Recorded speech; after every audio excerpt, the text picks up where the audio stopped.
the chosen people of God have been brought out from captivity. And God has sent Moses and he's brought them out of captivity. To cut a long story short, he's gone to Pharaoh. Pharaoh is the god of the time. He is a god. And I'm going to go from verse 14, but I'm not going to go through it all because it'll be too much. You need to read it home. Okay? Exodus chapter 14, verse 14. My title of the sermon today is The Impossible Will Set You Free. The impossible will set you free. What you think is impossible is what is going to set you free. Not the possible, because that means it's a natural. But the impossible will set you free. That's your spirit. Because we worship in what? Truth, in spirit and in truth. So the impossible will set you free. If you have a pen, write that down. And I'm going to talk about Pharaoh, the Israelites as they were released from captivity, 400 years. And Moses has been chosen by God. It looked impossible. He's not an Egyptian, he's a Hebrew. And he actually shouldn't have been in the house of the Pharaoh. And the truth will always come to challenge you at some time. The truth came and challenged him. Are you really an Egyptian or are you a Hebrew? Are you really in the world or are you a Christian in the kingdom? You will come to the place where you will be challenged by the truth. And Moses was challenged by God. He killed him, he ran away, and he was trying to run away like we all do from the truth. The truth was, Moses, you're a Hebrew, you were born to set your people free. Now go back and do your job. Go back and do your job. There's things you can run away from as much as you like. Sean, you're an evangelist. You're an evangelist, but you run away from it. And your boxing is how you can talk to people, like for me. Yeah, you run away from it. I'm giving you a word. But God will let you run around and then he's going to hit you. And you're going to have to do it. Then you're going to have to do it. I'm going off my notes a bit. I'm just going to flow with the Spirit. And Pharaoh is a type of Satan. He's got you in bondage. He's holding you in chains.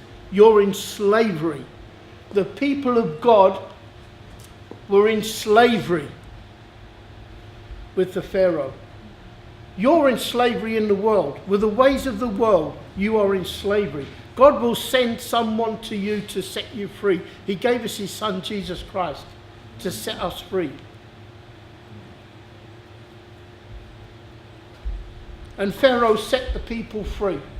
Think about this carefully. This book, God always uses the example. He's using the same story, the same story, the same story, the same story, all the way through the Bible. I've discovered it. Discover it for yourself. Read it. The same principles.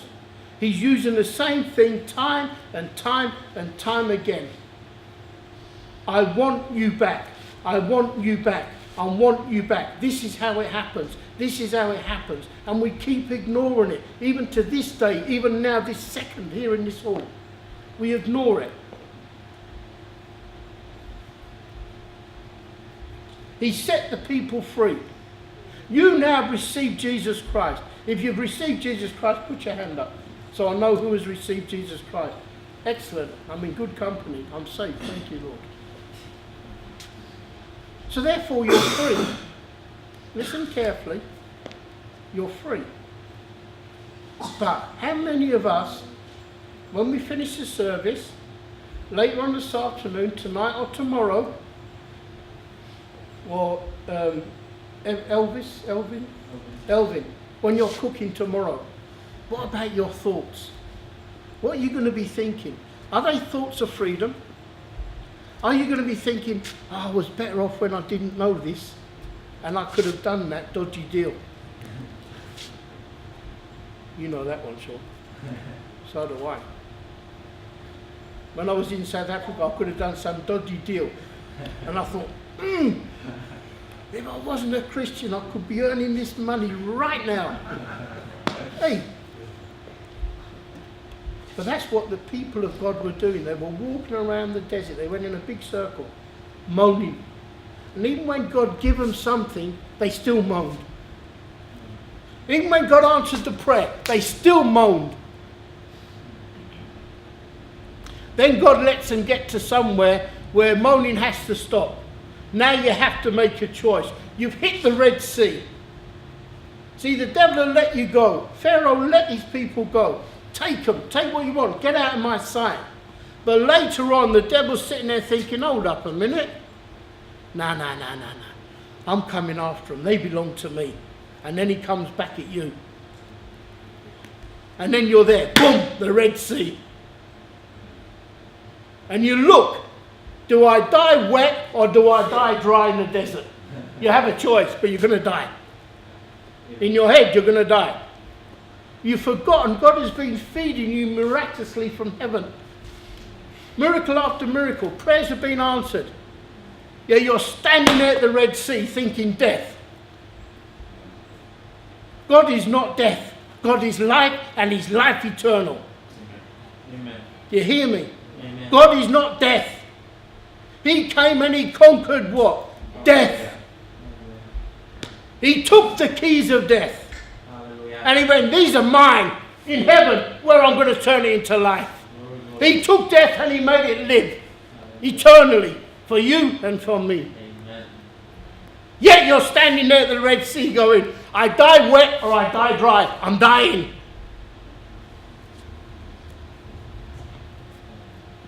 Yet God is screaming something to you. You're looking at Pharaoh. You're looking at the devil. You're fearing that. And you're looking at the impossible. But you don't know. The other side of that impossible is your promised land. Amen. Think about that. The other side is your promised land. The other side is your life eternal. But you're not listening. You're not hearing. And remember this. You have to make a sacrifice. The devil cannot come into your sacrifice. I'm going to prove it to you. How crazy is this? That the Red Sea parted.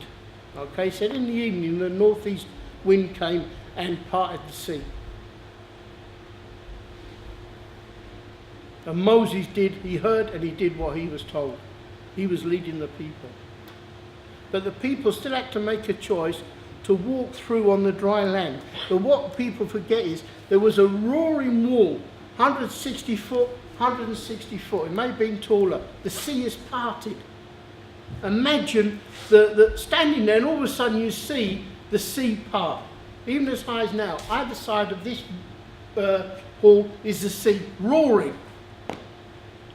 The noise of the chariots you can hear thundering through the desert. The desert is a quiet place. A little noise becomes a big noise. Ratu's been there. He's done action there. He can tell you. The sound of one bullet in the desert night, it makes one big noise. So imagine the sea, the noise that was going through. And you're looking and you're thinking, die wet. I can step in. You're looking back. This is what we do, guys. And then we walk in. Hallelujah. Praise the Lord. Yeah, born again. I'm gone. I'm there. I have the victory. You're in the middle. Now you're thinking, do I go the whole way? Or, that looks good. And that's just a bit, and it looks a bit shorter. It's not, it's in the middle.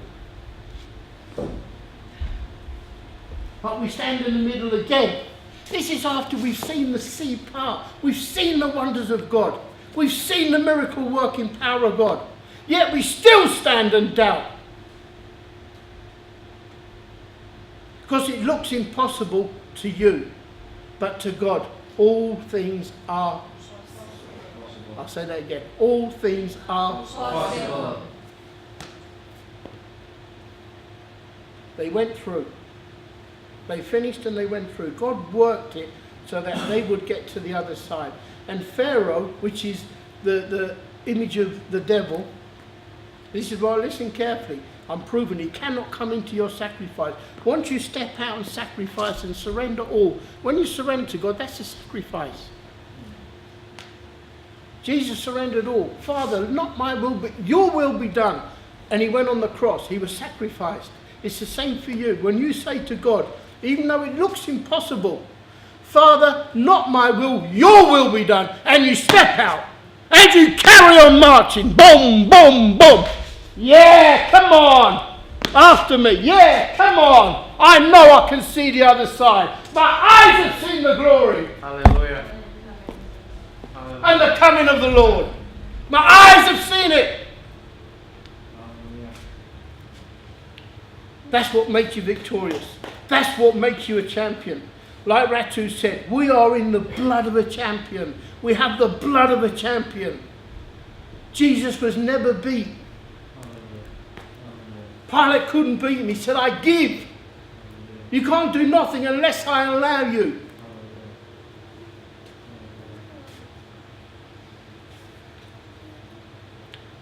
I want you to get the picture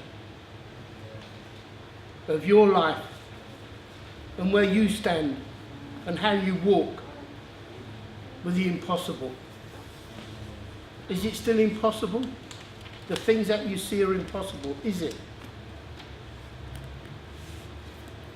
Because let's be fair. This faith issue that we have in life is stupid. Am I right or wrong, Kath? Doesn't it sometimes look like when they say, oh, just have faith? Well, I think, just have faith. I've got my bills coming in. Are you stupid? But you don't need to do that. Just have faith. It's difficult because faith is stupid. It's ridiculous. It's impossible. But that's what makes it so powerful. The opposite to it is the power of God. That's where the power is, in faith. Faith is the impossible happening. That's the power of faith. And when the devil tries to come into your sacrifice, when he tries to step into your faith, what happens? God crushes him with all the power of the sea, all the mighty power of gravity pushing down on the sea, bringing it back into its place where God designed it to be. And the devil was destroyed. Pharaoh, his army, destroyed. Why? Because he dared step into your sacrifice. That's how powerful you are. That's how awesome you are. Walking in faith. It took faith to stand there. You've seen it happen, but it takes faith to walk through it. You know you're born again, but now it takes faith to walk the life of being born again. It takes faith.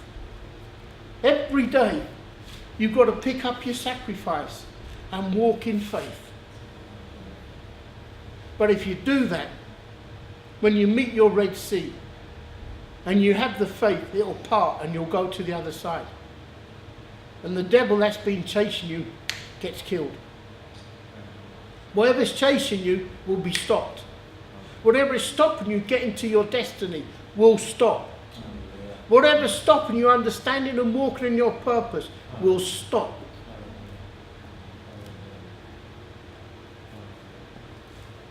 How do I know? The Bible tells me this. Jesus Christ went on the cross and he said, it's done.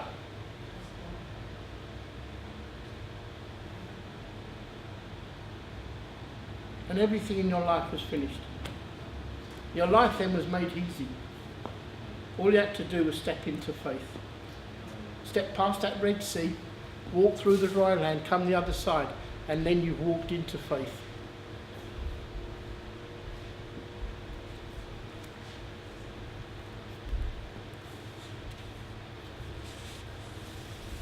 I want you to close your eyes. Just see yourself at the Red Sea. See yourself sacrificing and walking into faith.